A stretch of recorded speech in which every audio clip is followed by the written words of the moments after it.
Zelenskinin birinci növbədə o Vaşivən bəyanatındakı Vaşivən notlarına diqqət eləyək.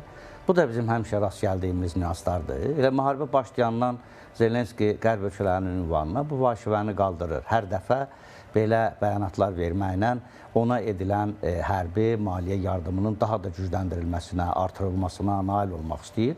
Bu da tamamilə təbii və normal bir taktikadır.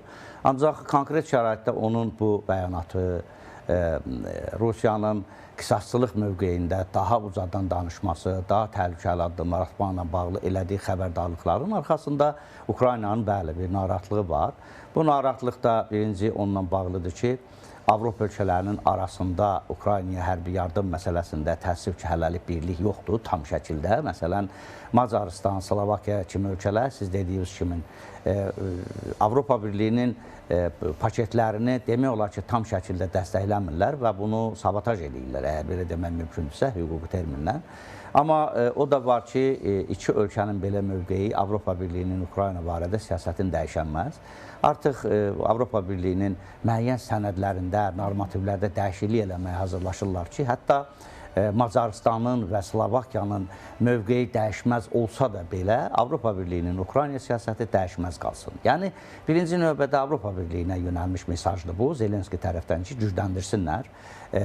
Britaniyada bu işə fəal şəkildə qoşulsun və digərləri də daha fəal addımlar atsınlar. İkincisi, bir narahatlıq o sarıdandır ki, Trumpın Amerikada başının qarışması müəyyən qədər Amerikanın Ukraynaya yardım məsələsində yeni bir mərhələ fasilənin yaranmağına gətirib çıxarda bilər. Çünki biz onsuz da Trumpın inaugurasiyasından sonra Amerikanın Ukraynaya yardımında bir qədər ləng, bir qədər dayanmış mövqe tutduğunu görürük. Və ehtimal var idi ki, bu 3 aylıq müddətdə Trumpın Rusiya ilə, Putinlə razılaşmaq barədə xəyallarını puç olub getməsi Amerikanı yenidən daha sərt təzyiqlər addımına atmağa vadar eləyə bilər. Amma bu yandan Amerikanın özünün daxilində problemlər yaranır və Zelenski də ehtiyat eləyir ki, bu problemlər dərinləşə bilər. Trumpın hakimiyyəti üçün təhlükə yarana bilər.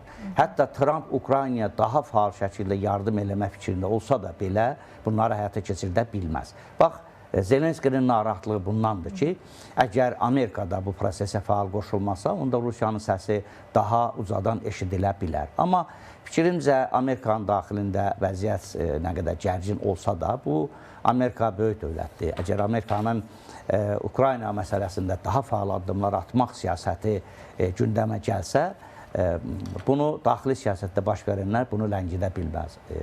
Sadəcə bir nüans var ki, əgər Amerikanın parlamentində, konqresdə, küçədə gedən hərəkatlarla paralel Trumpa impeachment məsələsi də qoyulsa, bax onda Trumpın Ukrayna siyasətində doğrudan da ciddi dönüşlər etməyə məcbur olacağını gözləmək olar. Amma fikrimcə Amerikada baş verən hadisələr Amerikanın Ukrayna siyasətinin dəyişməsində hələlik rol oynamır. Sadəcə hər şey Trumpın planları üzrə gedir və Trump hələlik hər şeyi Avropa üzrə müttəfiqlərin üstünə atıb, Amerikasız Ukraynada döyüşün, Ukraynada müharibənin hansı həddə qədər gəlib çıxa biləcəyini sanki sınaqdan keçirdirlər və bu mərhələ də artıq bitmək üzrədir. Ona görə də Zelenskinin bu bəyanatını həm Amerikaya mesaj kimi qəbul eləmək olar, həm də Avropa ölkələrinə mesaj kimi qəbul eləmək olar.